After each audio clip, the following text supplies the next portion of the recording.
다음은 편지를 보낸 사람의 비문입니다. 예수 그리스도의 사도 바울은 우리 구주 하나님과 주 예수 그리스도의 명령으로 사도가 되었습니다. 그의 자격은 의심의 여지가 없었습니다. 그는 우리 구주 하나님뿐만 아니라 예수 그리스도로부터도 위임을 받았을 뿐만 아니라 계명을 받았습니다.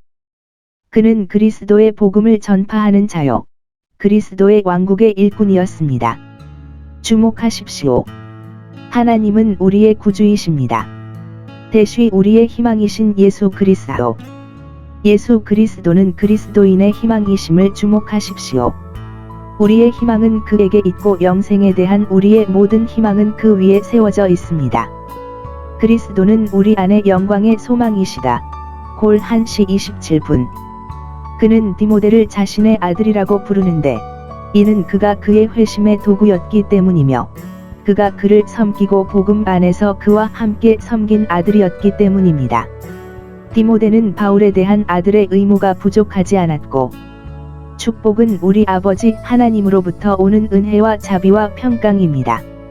어떤 이들은 교회에 보내는 모든 서신에서 사도적 축도가 은혜와 평강인 반면 디모데에게 보낸 이 두 서신과 디도에게 보낸 두 서신에서는 은혜와 자비와 평강이라고 말합니다. 마치 이 목사들이 다른 사람보다 하나님의 자비를 더 필요로 하는 것처럼 남자들, 목회자들은 그들의 의무를 충실히 수행하기 위해 다른 사람들보다 더 많은 은총이 필요합니다. 그들의 잘못을 용서하기 위해 그들은 다른 사람들보다 더 많은 긍휼이 필요합니다. 이와 같이 저명한 목사 디모데가 하나님의 긍휼의 빚을 져야 하고 그 긍휼이 더욱 필요하고 계속되어야 한다면 우리가 얼마나 더 긍휼을 베풀어야 하겠습니까? 이 시대에 그의 탁월한 정신이 거의 없는 사람들. 바울은 디모데에게 그를 이 직분에 임명한 일의 끝이 어떻게 되었는지 이야기합니다.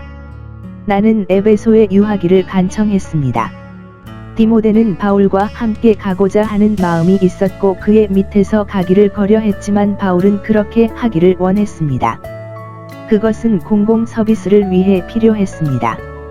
그는 말합니다. 그가 그에게 명령할 권위를 가질 수 있었지만 사랑을 위해 그는 오히려 그에게 간청하기를 선택했습니다. 이제 그의 임무는 그 교회의 목사들과 사람들을 고치는 것이었습니다. 그들에게 그들이 받은 것 외에 다른 교리는 가르치지 말며 기독교 교리를 개선하거나 수정한다는 구실로 기독교 교리에 추가하지 않도록 명하십시오. 그것의 흠을 고치고 그것을 바꾸지 아니하고 오직 그들에게 전함을 받은 그대로 지키라. 목회자들은 복음의 참된 교리를 전파해야 할 뿐만 아니라 그러나 다른 교리를 전파하지 말라는 명령을 받았습니다.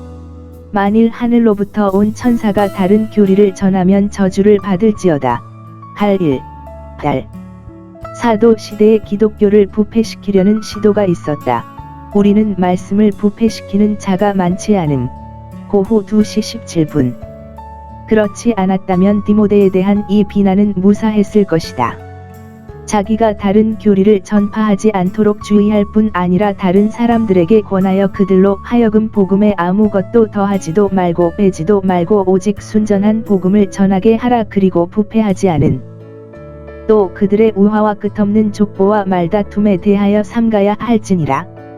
이것은 이 두 서신 4, 7, 6, 4 디모 2시 23분 과 디도에게 보내는 서신에서 자주 반복된다. 유대인들 중에는 유대교를 기독교에 도입한 사람들이 있었습니다. 그래서 이방인 중에는 이교를 기독교로 가져온 사람들이 있었습니다.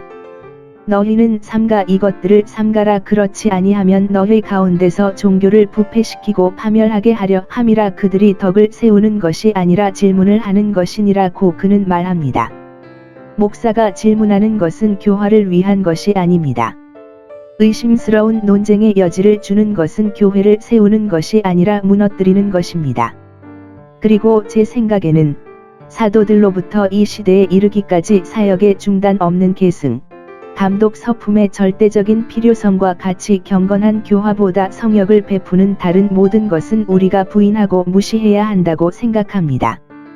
그리고 그가 베푸는 성례전의 효능과 유효성에 대한 목사의 의도, 이것은 유대인의 우화와 끝없는 족보와 같으니라. 그것들은 우리를 때려야 뗄 수 없는 어려움에 빠뜨리고 그리스도인의 희망의 기초를 흔들고 그의 마음을 혼란스러운 의심과 두려움으로 채우려는 경향이 있기 때문입니다.